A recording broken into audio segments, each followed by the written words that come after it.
In front of me is OPPO K13 Turbo, and today I would like to show you how you can add photos to text message.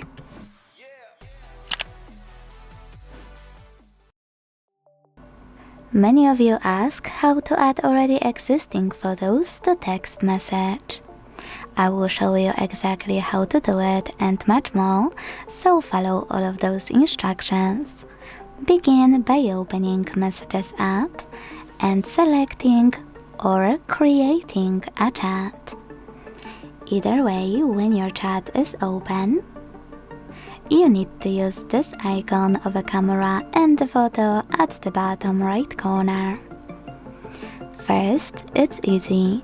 Adjust all of those camera options, take a pic, and it will be automatically added to your message. So all you need to do now is send it thanks to this button. To add existing photo that was recently taken, click on the same icon, swipe, click on it here, and tap on Done at the bottom right corner.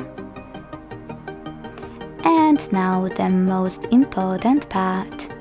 If you want to add already existing photos that are not recent, click on the same icon, scroll all the way down and hit Photos at the bottom left corner.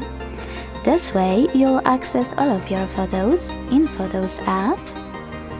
You'll be able to click on all of them you wanna send and select Done at the bottom right corner twice. Then tap on Send button and wait. Thanks so much for watching. If you enjoyed this video, leave a like, comment and subscribe. Bye!